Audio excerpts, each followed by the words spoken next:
tidak paham itu.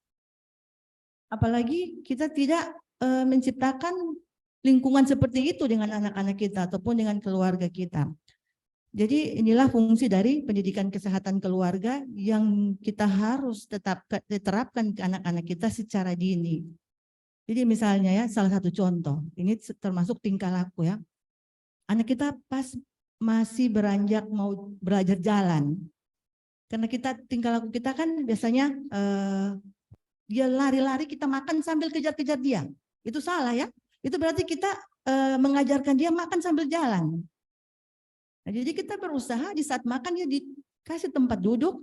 Ada kan sekarang sudah modern ya, tempat duduk buat bayi yang bisa sambil makan dong. Jadi ada mejanya. Jadi mungkin itu termasuk pendidikan kesehatan keluarga yang harus kita terapkan dari masih usia sekitar 1 tahun ya, 6 bulan pas mulai mengenal PASI ya, tambahan dari ASI. Jadi memang itu yang lalai di kita sebagai orang tua, termasuk saya juga mungkin ya, dulu-dulu saya belum paham.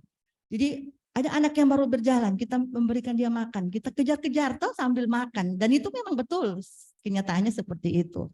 Jadi memang pendidikan kesehatan sini perlu untuk keluarga sejak dini ya. Jadi pertama apa sih itu keluarga? Ya keluarga itu terdiri dari 2 orang atau lebih. Jadi misalnya ayah, ibu, anak, saudara, ayah, saudara, ibu, oma, opa, kakek, nenek yang tinggal serumah ataupun yang berinteraksi satu sama lainnya dan berada dalam satu lingkungan yang sama, itu bisa dikatakan satu keluarga. Jadi sebelum kita jauh seperti apa sih cara kita mendidik keluarga-keluarga yang ada di lingkungan kita, kita harus paham dulu seperti apa sih pendidikan kesehatan untuk keluarga.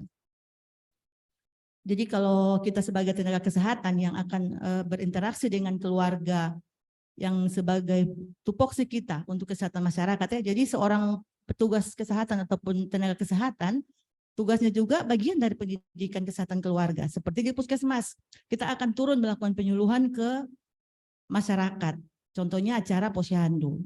Kapan sih bayi-bayi itu harus dibawa ke posyandu? Nah, itu dari situlah tenaga kesehatan berinteraksi dengan masyarakat. Walaupun mereka biasa berinteraksi dengan masyarakat, kita akan tanya juga apakah tenaga kesehatan itu berinteraksi dengan keluarganya. Jadi mungkin karena terlalu sibuk dengan masyarakat ataupun dengan pasiennya, akhirnya keluarganya lalai ya. Jadi memang ini pengalaman kami juga, karena kami terlalu sibuk sampai lalai terhadap keluarga. Jadi kalau sekarang kita mau terapkan mungkin terlambat ya. Insya Allah semua yang ada, anak cucu kita jangan sampai lalai dari pengamatan kita. Nah, bagaimana peranan dalam keluarga? Nah, peranan dalam keluarga seorang ibu ya pastilah mengasuh dan mendidik anak-anaknya sebagai pelindung juga. Seorang ayah pasti pencari nafkah, pendidik juga sebagai pelindung dan pemberi rasa aman. Anak itu apa fungsi tugasnya seorang anak itu melaksanakan peranan psikososial sesuai dengan tingkat perkembangannya ya. Jadi bagaimana ini anak bisa berkembang sesuai dengan fisik maupun mentalnya, itu ada peran seorang ibu dan seorang ayah. Jadi pendidikan keluarga ini sangat sekali menunjang dari kita sebagai orang tua ya. Walaupun misalnya kita single parents ya, tetap kita harus berusaha anak-anak kita bisa merubah tingkah laku. Walaupun dalam zaman yang serba digital ya, silahkan anak-anak bisa diperlihatkan YouTube ataupun permainan-permainan yang ada dalam tab ataupun dalam laptop, handphone. Tapi usahakan apa yang dilihat anak-anak itu adalah bermanfaat ataupun itu pendidikan buat perkembangan mereka. Bukan berupa dance ataupun BTS ya seperti itu ya. Jadi memang seperti yang disampaikan Ibu Meis ya, saya melanjutkan tadi dari materi tadi budaya. Betul juga, kita tidak mengenal apa sebenarnya makanan khas kita. Contohnya misalnya Binte Beluhuta, kita tidak tahu, tapi kita lebih mengenal apa ya, mozzarella, makanan yang seperti itu, kayak ke Korea-Koreaan ya. Jadi itu sekarang yang dialami di masa sekarang. Coba tanya anak-anak SMA, mereka coba bilang, orang makan mie siram, tidak ada yang mau pasti toh. Mereka maunya ke McD, makan atau ke apa namanya yang baru itu. Jadi memang intinya mereka lebih apa yang mereka dapatkan dari internet, dari handphone yang mereka pegang. Jadi memang tidak masalah sih sebenarnya, itu perkembangan yang positif. Tapi kita masuk di lingkungan keluarga kita, jangan kita terlalu membiarkan anak-anak kita untuk lebih ke tidak ke kebudayaannya yang sebenarnya seperti itu. Contohnya mereka melihat pakaian-pakaian seorang artis ya, BTS, ini baju setengah jadi ya, kekurangan bahan, kelihatan pusat, kelihatan perut. Itu sebenarnya itu karena kita gagal dalam keluarga untuk mendidik bagaimana berperilaku. Jadi bukan saja terhadap pendidikan, tetapi perilaku dan kesehatan juga perlu untuk kita didik pada anak-anak kita sejak dini. Jadi seperti apa pendidikan kesehatan ya? Penyuluhan ya. Penyuluhan zaman dulu ya, zaman dulu sebelum era 5.0 itu, kita itu datang ya. Jadi mungkin termasuk kami juga ya, waktu zaman dulu itu datang ke masyarakat itu sistem penyuluhannya menggunakan kalender ya. Belakang kalender itu kita tulis-tulis bagaimana sih tentang penyuluhan, bagaimana cuci tangan, bagaimana kebersihan lingkungan. Tapi dengan berkembangnya digitalisasi ini, penyuluhan tidak harus kita datang ke tempat itu, kita seperti sekarang ini kita melakukan Zoom ataupun kita bisa menggunakan alat-alat canggih dengan LCD. Dulunya kan belum ada, kita belum menggunakan seperti itu. Jadi itu pendidikan kesehatan keluarga. Konseling.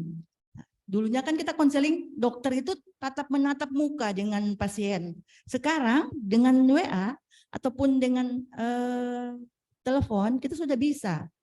Jadi kita bisa foto, dokter saya gatal-gatal misalnya, contoh. Ya difotolah itu gatal-gatal seperti apa, sehingga seorang dokter bisa mendiagnosa sakitnya dan obatnya bisa dikirim lewat SMS. Jadi memang perubahan-perubahan seperti itu yang memang kelihatannya nyata. Tapi kalau terkait pendidikan kedokteran, menurut yang saya tahu ya, menurut Pak Menteri itu, pendidikan kedokteran itu tidak bisa kita melakukan sistem merdeka belajar, kampus merdeka, karena kita adalah ilmu pasti, yang diagnosa itu harus pasti. Kita harus sesuai SOP-nya bagaimana cara kita mendiagnosa suatu penyakit. Jadi itu mungkin bisa diinovasikan dengan kita bisa secara online, tapi tidak bisa kita menentukan diagnosa itu kita tidak tahap demi tahap, dan itu sudah paten, tidak bisa dirubah-rubah lagi. Contohnya kita mendiagnosa satu penyakit kulit, anamnesanya apa? Ibu kenapa? Berarti gatal-gatal, ada ruam kulit, ada apa? Jadi kita tidak bisa bilang itu apa ya? Misalnya kita ganti dengan oh kalau itu dia gatal-gatal kita ganti dengan kalau lagi bete ya nggak punya uang pasti gatal. Jadi memang ini harus ilmu yang pasti. Terus kunjungan rumah atau home visit. Ini adalah bagian dari pendidikan kesehatan keluarga. Jadi sekarang ini ada namanya PSC ya, atau yang biasa disebut 119. Nah itu juga adalah bagian dari digitalisasi. Jadi kita di rumah misalnya ada tiba-tiba yang nyeri dada, kita langsung tekan saja PSC-nya. Mungkin Kabupaten Gorontalo dan Bonebelango yang sudah mulai aktif. Saya belum tahu ya kalau Kabupaten Gorontalo Utara. Jadi kita bisa telepon PSC-nya untuk datang ke rumah di saat ada tiba-tiba misalnya nyeri dada atau tiba-tiba pingsan. Jadi ini merupakan inovasi dari pelayanan kesehatan yang termasuk dalam pendidikan kesehatan keluarga. Kalau memang di dalam misalnya Gorontalo Utara yang signalnya agak hilang-hilang, tidak bisa dihubungi lewat telepon ataupun lewat WA, kan bisa telepon biasa ya, atau bisa ke puskesmas terdekat untuk ke rumah. Jadi home visit ini para tenaga kesehatan ataupun tenaga medis bisa berkunjung ke rumah yang sakit ataupun bisa juga berkunjung ke rumah yang sehat. Misalnya kita ke rumah seorang yang kita merasa dia berada di lingkungan yang kumuh. Nah pasti di dalam itu mereka sakit karena mereka malu untuk berobat, bisa saja petugasnya yang akan berkunjung ke rumahnya ataupun yang dikatakan home visit ya. Jadi memang sistem ini secara teknik pendidikan keluarga ini sudah lama, tinggal dimodifikasi dengan perkembangan zaman ya. Perkembangan zamannya seperti itu tadi. Dengan adanya internet, Zoom, kita bisa berkomunikasi ataupun melakukan penyuluhan hanya melalui Zoom, tidak harus ketemu muka ataupun tatap muka. Nah, ini adalah bagaimana di rumah ya, di rumah kita masing-masing. Ada bapak, ibu, anak-anak. Dulunya, di zaman dulu di rumah itu paling kan kita mainannya mobil-mobilan, mainan masak-masak. Sekarang di zaman sekarang anak-anak itu bukan itu mainannya, di depan komputer. Apalagi kalau memang di rumahnya itu memang tidak disiapkan ya mainan-mainan anak-anak. Jadi memang mereka kalau ke mall ataupun di tempat permainan itu mereka merasa ingin ke sana terus karena di rumah yang disiapkan orang tua itu nih bermain saja di laptop, nih bermain. Sebenarnya itu adalah bagian dari digitalisasi juga, cuman apakah itu yang mereka lihat mendidik atau tidak? Yaitu yang memang pendidikan di keluarga lah yang lebih utama. Jadi keluarga di sini bukan saja hanya memberikan makan sama anak ataupun memberikan uang untuk jajan, tapi kita butuh memberikan pandangan-pandangan moral terhadap kesehatan maupun terhadap perilaku dari seorang anak nanti. Kita akan jadikan anak-anak kita bermanfaat ya. Di dewasa nanti mereka akan jadi orang yang bermanfaat untuk semua. Jadi seperti itu mungkin gambaran pendidikan keluarga. Jadi di era 5.0 ini pendidikan itu berpusat pada human center. Jadi ke human center. Jadi dia lebih berbasis teknologi, menjadi suatu kearifan baru yang muaranya untuk peningkatan kemampuan manusia untuk membuka peluang bagi kemanusiaan dan terwujudnya kehidupan yang bermakna, yang ada sentuhan humanisnya ya di dalam konsep society ini akan menjadi modal dasar untuk diterima oleh masyarakat dunia. Jadi memang walaupun 5.0 ini adalah era digital, kita manfaatkan era digital itu ke arah yang lebih bermanfaat. Contohnya itu yang seperti saya jelaskan tadi. Kita tidak bisa membiarkan anak-anak kita untuk lebih cenderung untuk menonton kayak drama-drama Korea. Oke, ada drama Korea yang bermanfaat. Contohnya yang hospital itu ya, cerita seorang dokter, seorang psikiatri. Itu bisa kalau sudah dewasa ya, kalau anaknya sudah tahap anak SMA. Kalau anak SD kita sudah didik ataupun dengan cara-cara seperti itu, mungkin dia akan dewasa apa ya, belum saatnya ya, dewasa dini. Jadi memang belum saatnya dewasa, dia harus sudah dewasa. Itu yang kita hindari ya, jangan sampai terjadi pernikahan dini. Seperti yang Pak Kadis Gorut bilang, jangan sampai setelah old and new akan banyak kehamilan. Jadi mungkin itu yang disampaikan tadi Pak Kadis Gorut. Ya. Mungkin itu terkait pendidikan kesehatan. Kalau untuk kesehatannya, mungkin seperti ya, itu salah satu contoh tadi makan. Baru bagaimana sih anak kita belajarkan cuci tangan sebelum dia makan. Jadi masih kecil itu kita harus, sebelum kita memberikan makan, kita kasih belajar cuci tangan dulu.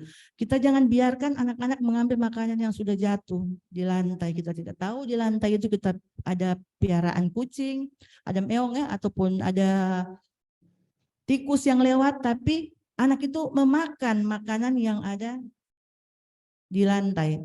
Nah dari kecil, dari sejak dia mulai merangkak, kita harus hindari itu, kita harus didik bagaimana seorang anak itu dia harus berusaha bersih. Jangan dilihat di situ ada misalnya permen yang jatuh atau apa langsung diambil dia makan ya.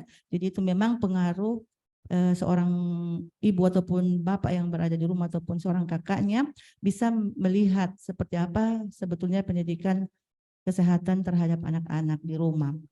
Jadi sebelum anak-anak itu berinteraksi dengan guru-guru di sekolah, lebih banyak kehidupannya berinteraksi dengan orang tua. Jadi di saat anak-anak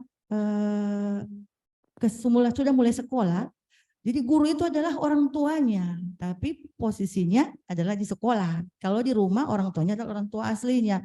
Jadi bagaimana peran kita sebagai seorang guru terhadap anak-anak, apalagi guru anak-anak PAUD yang masih perkembangannya dia akan ingat selamanya kalau kita salah mendidik.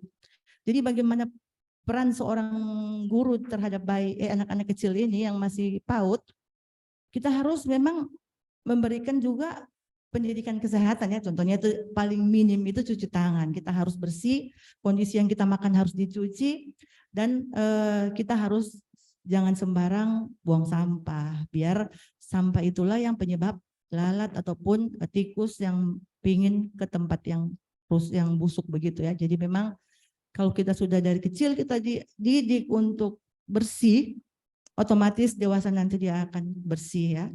Jadi mungkin itu materi saya sangat singkat mengingat waktu. Dan kalau ada yang mau ditanyakan boleh lewat WA atau tatap muka langsung yang berada di ruangan ini. Terima kasih, mungkin itu dari saya. Assalamualaikum warahmatullahi wabarakatuh. Waalaikumsalam warahmatullahi wabarakatuh.